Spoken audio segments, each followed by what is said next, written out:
Hello ವಿದ್ಯಾರ್ಥಿ ವೀಕ್ಷಕರೇ, ಸಂಧಿಗಳ ಅಭ್ಯಾಸದಲ್ಲಿ ತಮಗೆಲ್ಲರಿಗೂ ಸ್ವಾಗತ. ಇನ್ನು ನಾವು ಆದೇಶ ಸಂಧಿಯ ಬಗ್ಗೆ ಅಭ್ಯಾಸ ಮಾಡೋಣ. ಆದೇಶ ಸಂಧಿ ಕನ್ನಡ ಸಂಧಿಯ ವ್ಯಂಜನ ಸಂಧಿ. ಲೋಪ ಮತ್ತು ಆಗಮ ಕನ್ನಡ ಸಂಧಿಯ ಸ್ವರ ಸಂಧಿಗಳಾದರೆ ಆದೇಶ ಸಂಧಿ ಒಂದೇ ವ್ಯಂಜನ ಸಂಧಿ. ಆದೇಶ ಸಂಧಿಯ ಡೆಫಿನಿಷನ್ ನೋಡಿ. ಸಂಧಿ ಕಾರ್ಯ ನಡೆಯುವಾಗ ಒಂದು ಅಕ್ಷರದ ಸ್ಥಾನದಲ್ಲಿ ಬೇರೊಂದು ಅಕ್ಷರ ಬಂದು ಸೇರುವುದೇ ಆದೇಶ ಸಂಧಿ. ಇಲ್ಲಿ ನೋಡಿ, ಕ ತ ಪ ವ್ಯಂಜನಗಳಿಗೆ ಗ ದ ಬ ವ್ಯಂಜನಗಳು ಬರುತ್ತವೆ. ಪ ಬ ಮ ವ್ಯಂಜನಗಳಿಗೆ ವಕಾರ ಬರುವುದು. ಸಕಾರಕ್ಕೆ ಇಲ್ಲಿ ಜ ಮತ್ತು ಚ ವ್ಯಂಜನಗಳು ಬರುತ್ತವೆ. ಉದಾಹರಣೆಯಲ್ಲಿ ನೋಡೋಣ. ಮಳೆ ಪ್ಲಸ್ ಕಾಲ ಮಳೆಗಾಲ, ಕ ಹೋಗಿ ಗ ಬಂದಿದೆ. ಸಿರಿ ಪ್ಲಸ್ ಕನ್ನಡ ಸಿರಿಗನ್ನಡ, ಕದಿಂದ ಗ. ಹೂ ಪ್ಲಸ್ ತೋಟ ಹೂದೋಟ, ತ ಬದಲು ದ.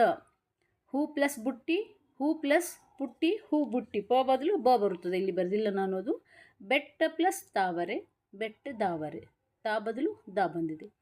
ಕೆನೆ ಪ್ಲಸ್ ಪಾಲು ಕೆನೆ ವಾಲು, ಪ ಬದಲು ವಾ ಬಂದಿದೆ. ಕಣ್ ಪ್ಲಸ್ ಪನಿ ಕಂಬನಿ, ಪ ಬದಲು ಬ ಬಂದಿದೆ. ಇನ್ ಪ್ಲಸ್ ಸರ ಇಂಚರ, ಇಲ್ಲಿ ಸ ಬದಲು ಚ ಬಂದಿದೆ. ಇನ್ನು ಸ್ವಲ್ಪ ಉದಾಹರಣೆಗಳು. ಹುಲಿ ಪ್ಲಸ್ ತೊಗಲು ಹುಲಿದೊಗಲು, ತ ಬದಲು ದ. ಎಲೆ ಪ್ಲಸ್ ಮನೆ ಎಲೆಬೆನೆ, ಮಕಾರಕ್ಕೆ ಇಲ್ಲಿ ವಕಾರ ಬಂದಿದೆ. ಸಂಜೆ ಪ್ಲಸ್ ಗತ್ತಲು ಸಂಜೆಗತ್ತಲು, ಕದಿಂದ ಗ ಬಂದಿದೆ. ಮೇರೆ ಪ್ಲಸ್ ದಪ್ಪು ಮೇರೆ ದಪ್ಪು, ತದಿಂದ ದ ಬಂದಿದೆ. ತಲೆ ಪ್ಲಸ್ ಬಾಗು ತಲೆವಾಗು, ಬದಿಂದ ವ ಬಂದಿದೆ. ಹೊಸ ಪ್ಲಸ್ ಕನ್ನಡ ಹೊಸಗನ್ನಡ, ಕದಿಂದ ಗ. ಮುನ್ ಪ್ಲಸ್ ಸೆರಗು ಮುಂಜೆರಗು, ಸದಿಂದ ಜ ಬಂದಿದೆ. ಕೈ ಪ್ಲಸ್ ಪಿಡಿದು ಕೈ ಬಿಡಿದು, ಪ ಬದಲು ವ ಬಂದಿದೆ.